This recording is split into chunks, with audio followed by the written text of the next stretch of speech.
The Dallas Cowboys are going into 2022 with a lot of question marks surrounding their running back position. Now, the first being with Zeke, what's going to happen with him in 2022?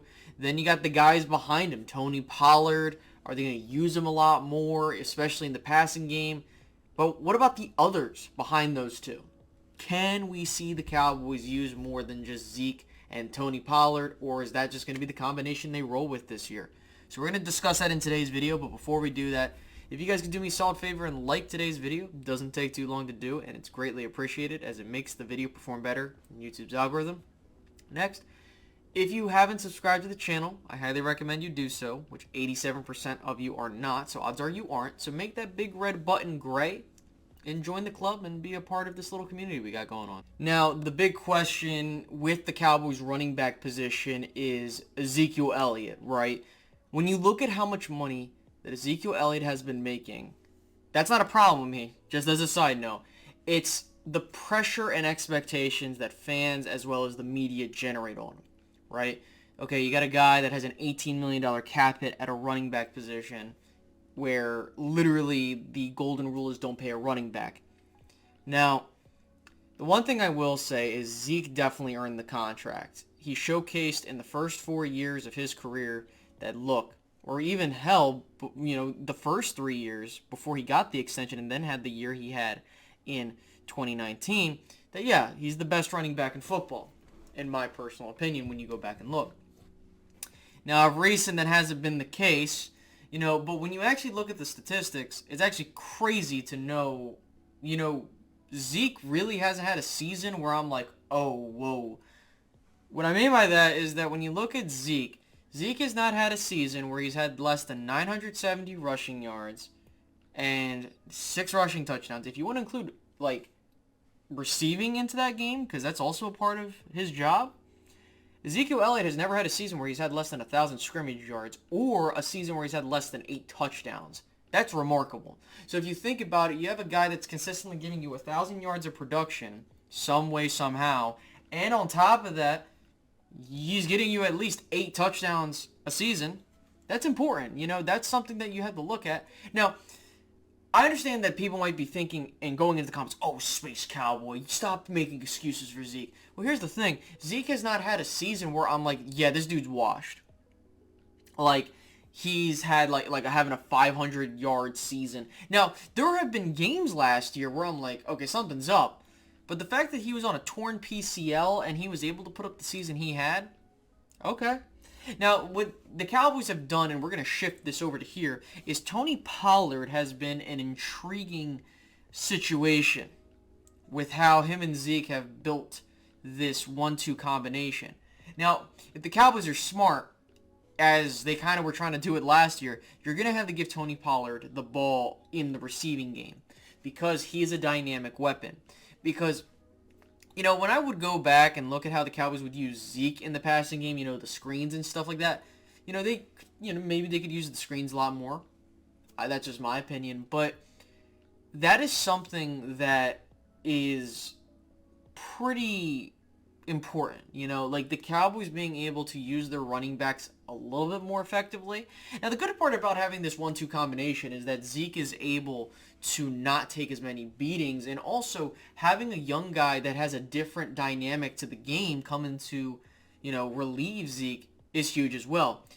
Zeke to put things into perspective, this whole combination reminds me of Rest in Peace Marion Barber and Felix Jones. This is the fruition of that. You have the power back that's the reliable workhorse, and then you have the guy that is the speed demon that can get you a lot of, rushing yards when he touches the ball just off of his speed.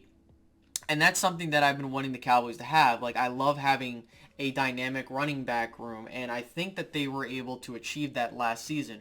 Now, this is the thing that the Cowboys have to master, and specifically I'm looking at you, Kellen Moore, is you keep saying that you're going to use Tony Pollard in the passing game. Use him. They always say this, and they never do, so I'm hoping they live by that, and it's something that irks the hell out of me, primarily because they keep saying it, and it never comes to fruition. So I'm hoping the Cowboys take that seriously, because that's how they're going to make this offense at least be sustainable with the changes that they've made. Now, I would just kind of look at it as this too. Like, what are my expectations for this running back room, primarily with the two guys that are mentioned?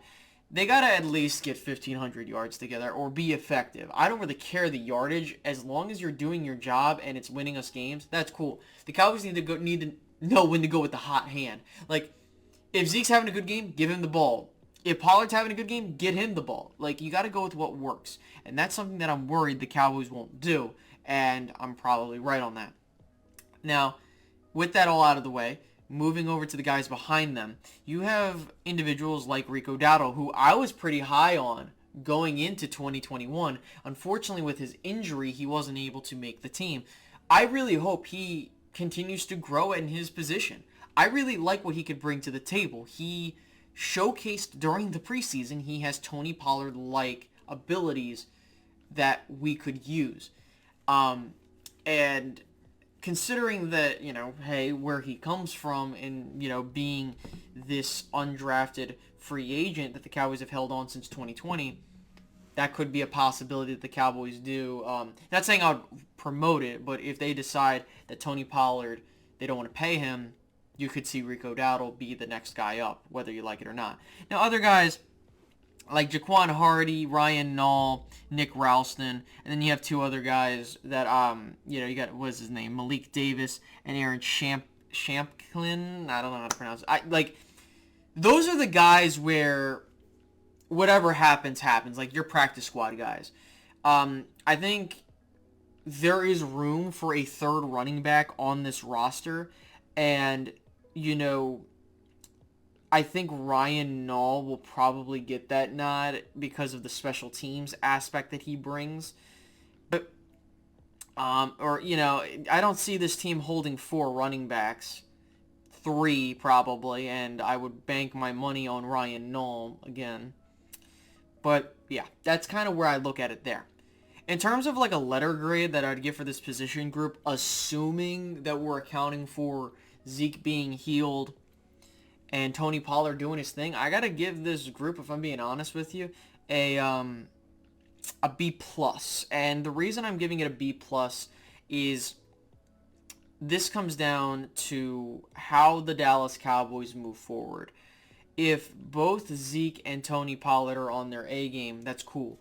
But they have to do a lot more. And it's not them, it's the Cowboys offensive coordinator that we're all well aware of that needs to be able to do that, and we all know the meddling that exists. So yeah, I would give it a B+ with the dynamic that they bring and how the Cowboys implement that. If they can do the passing game, this is an easy A, because look, you have a lot more options available for you, and that's something the Cowboys are going to have to do, especially with giving your quarterback the reins of the offense for him to just, you're trying to do a primarily passing scheme.